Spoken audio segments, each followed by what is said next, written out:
Good morning. This is Father Stephen Kelly from St. John's Church in Detroit. We're continuing our series of daily morning meditations, where we generally look at one or another lessons that are assigned for morning or evening prayer, what is known as the Daily Office Lectionary.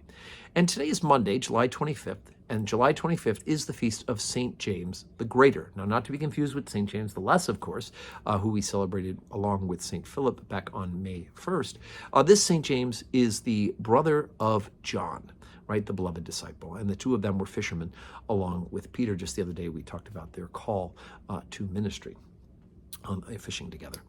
So anyway, I thought today, for Monday, we would go ahead and take a look at the lesson that's assigned from the first the first book of Samuel. Remember Saturday, we talked about the beginning of the story with Hannah, and she's praying at the temple, and she is in sorrow because she has no children. She's not being able to have children, and she's made a prayer. She's promised that if God would open up her womb, that she would dedicate that child to the service of the Lord.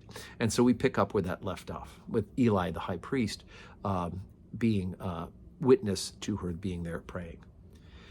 And it came to pass, as she continued praying before the Lord, that Eli marked her mouth. Now Hannah, she spake in her heart, only her lips moved, but her voice was not heard. Therefore Eli thought she'd been drunken. And Eli said unto her, How long wilt thou be drunken? Put away the wine from thee. And Hannah answered and said, No, my Lord, I am a woman of sorrowful spirit. I have drunk neither wine nor strong drink, but I have poured out my soul before the Lord. Count not thy handmaid for a daughter of Belial, for out of the abundance of my complaint and grief have I spoken hitherto.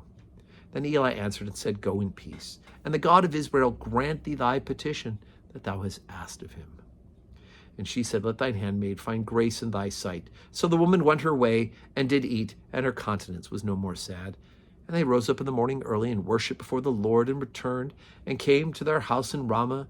And Elkanah knew Hannah his wife, and the Lord remembered her. Therefore it came to pass, when the time was come, about after Hannah had conceived, that she bare a son, and called his name Samuel, saying, Because I have asked him of the Lord. Now, of course, and Samuel will become the great prophet who will ultimately, Eli plays a big part of the story. Eli's wicked sons, Phinehas and Hophni, they become a big part of the story. But ultimately, Samuel becomes this great prophet. I don't want to spoil it for you. You're allowed to read ahead in the book if you want, in the rest of the book of Samuel. But he becomes the great prophet who then helps Israel to figure out their way back to the Lord when they have fallen away from the practice of the covenant, and ultimately anoints the king, both Saul, the original king, and then David, who would become the heir, of course. The heir to the throne of David will be Jesus Christ, the Messiah, the Son of the living God. So how about that? Anyway, so that's why this is so important. We can both see the faithfulness of God to the people of Israel. We can see their unfaithfulness and in turning away from God, and how God keeps coming back to them through Samuel. All sorts of wonderful stories coming up, folks. So please do join us, not just on our meditations, but please do open your Bibles and read, right? Open it and read. Open it and read. Open it and read, as the Spirit said to St. Augustine, if we've read our book, The Confessions, right? Okay, so today is Monday, 12:15, Holy Communion. God willing, we'll see you in church.